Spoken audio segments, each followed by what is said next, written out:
All right, in front of me is the Pueblo County Assessor's site, and this is where I have been doing a lot of the land and development, a lot of my active business. This has been an awesome market to create income in, and I'm going to walk you all through why that is. What are the factors at play that make or create such an opportunity to build and buy and sell land and make a whole lot of money doing it? Well, let's start with the overarching context. So, number one, just across the country, there's a severe lack of affordable housing. The two major demographics at play are retiring baby boomers, that I believe is the largest demographic in the country right now.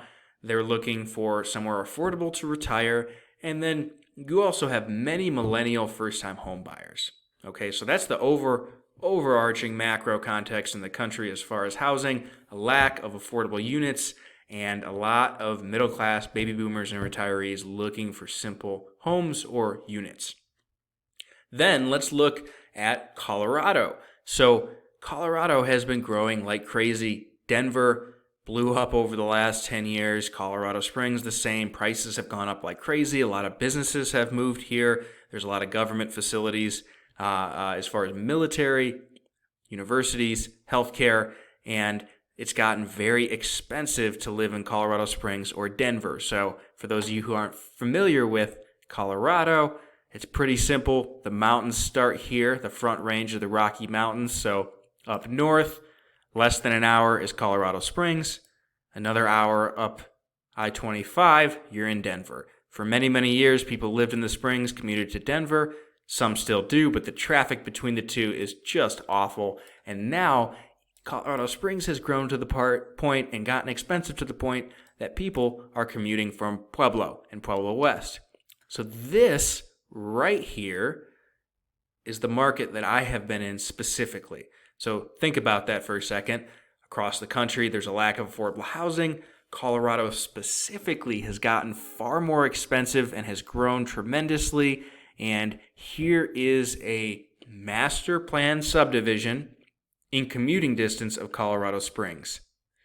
What does that mean? What is a master plan subdivision? Well, for anyone that's familiar with Lake Havasu, the same developer who did Lake Havasu came and did Pueblo West afterwards. It's at the base of a reservoir. It's got a golf course in the center, and it averages 55 and sunny in the winter. Fairly mild summers, very sunny, great mountain views. Overall, not a bad place, especially if you're middle class and your options are limited, right?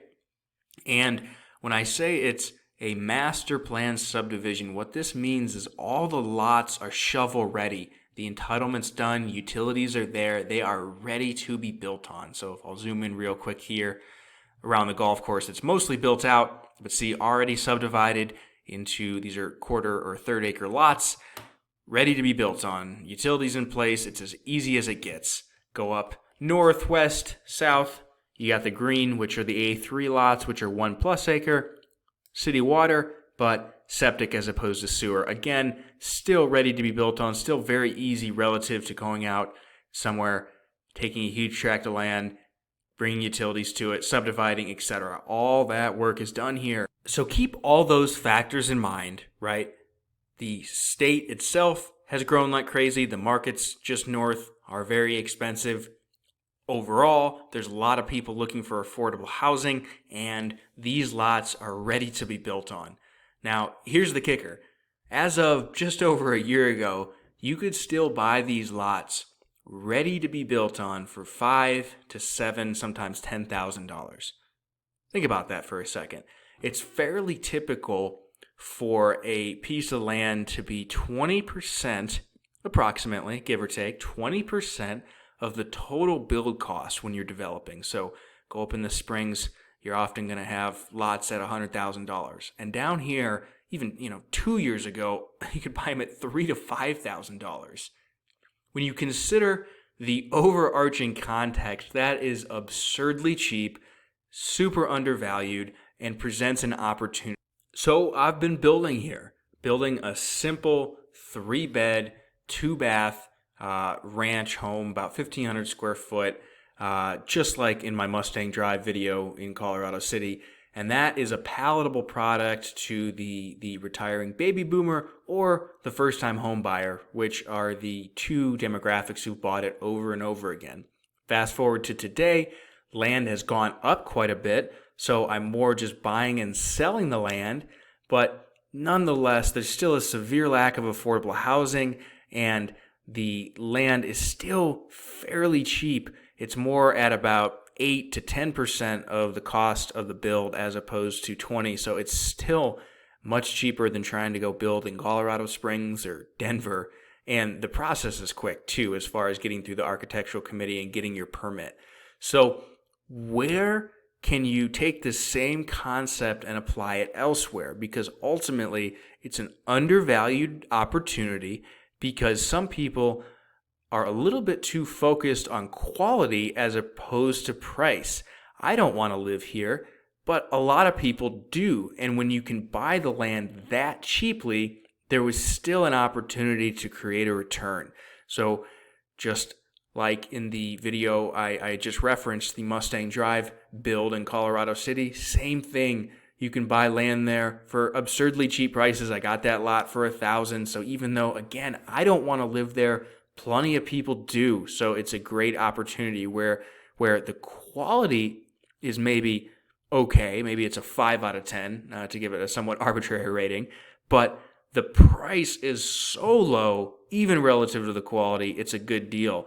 So this is applicable in many different assets and in many different markets. In recent years, mobile home parks are a great example of this.